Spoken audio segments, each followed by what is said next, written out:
Well, during the last presidential election, many Americans wanted a change, of course, in Washington's political scene. But it seems that some folks may now have voters' remorse. So they say that there is hope, but no change. Well, joining us now from New York to talk about President Obama's report card and, of course, the 2011 budget plans, former editor of Air America, Megan Carpenter.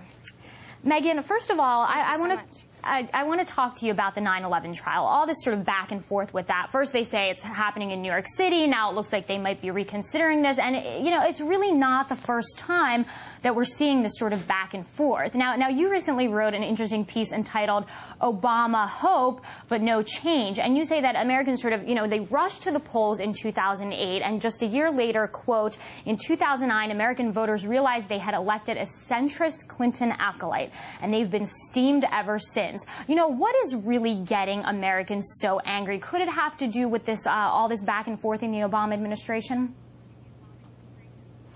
I think the thing that voters are most angry at with the Obama administration is they were promised change. And as Obama said in the State of the Union, change doesn't happen quickly, which is a completely legitimate, rational thing to say. The problem is that for a lot of Americans, change has come really quickly. They have, as I did recently, lost their jobs when their companies have closed or downsized. They've lost their houses. They've, lost a lot of the hope that they had going into the election. A lot of people have lost their health care coverage. And all of these changes that were promised have materialized in a direction that people aren't necessarily very happy with. So I think there is a lot of back and forth, but when it comes to something like the 9/11 trial, I don't think that enters a lot of people's minds when they're worried about where their next paycheck is coming from. And speaking of paychecks, I want to talk to you about the 2011 budget that Obama is sending to Congress today. $3.8 trillion, though he does want to freeze a lot of domestic spending programs for the rest of his term. But I want you to break it down for us. Who are the winners here and who are the losers? Which institutions are going to sort of see increases and which are not? Well, the State Department and the Department of Education are two of the agencies that are going to be seeing increases in the budget if the president's budget passed as promised. Those are two of the big winners. A lot of the other agencies are seeing their budgets significantly slashed in order to pay for that. And the other problem, of course, is that the Department of Defense and the Department of Homeland Security are seeing absolutely no cuts, that they're not part of Obama's spending freeze. And so they're asking for more money and not even including in today's budget proposals the cost of the wars in Iraq and Afghanistan. So they're actually, financially speaking, the biggest winners. One of the things that they're not asking for and that Defense Secretary Gates is saying he doesn't want is a specific series of airplanes that Congress keeps trying to put in the defense budget, and the Defense Department says that it doesn't want for the kind of wars that we're fighting today. So those will probably get added back in at some point, and then it'll be a back and forth between Congress and the administration about whether that money stays in the budget and whether it gets spent the way Congress wants to see it spent. You touched on this briefly, but how does he make that decision? What is it really based on? Because obviously, if we follow the money trail, we see where the priorities are, right?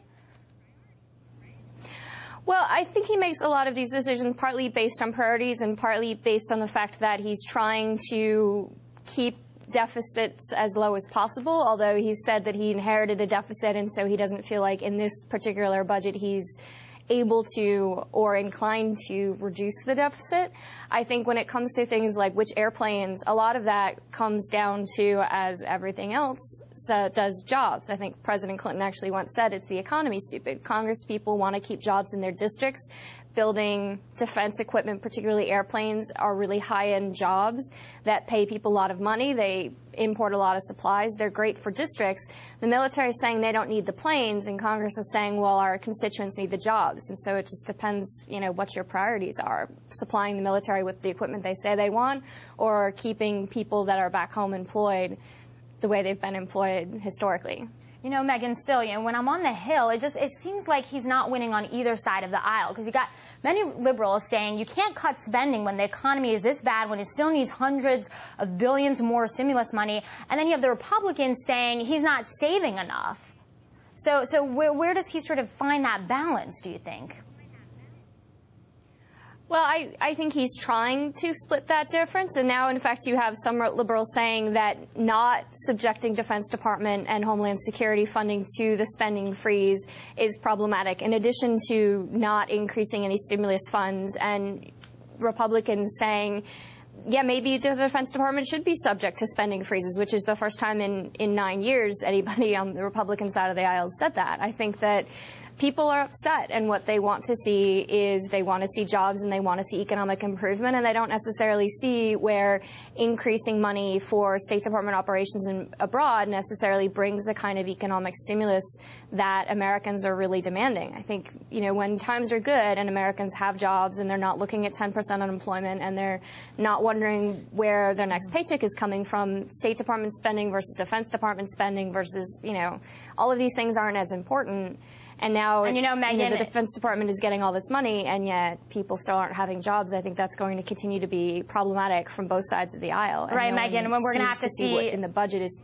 We're going to also have to see how that affects his poll numbers as well. Megan Carpenter, former editor of Air America, thank you for your analysis.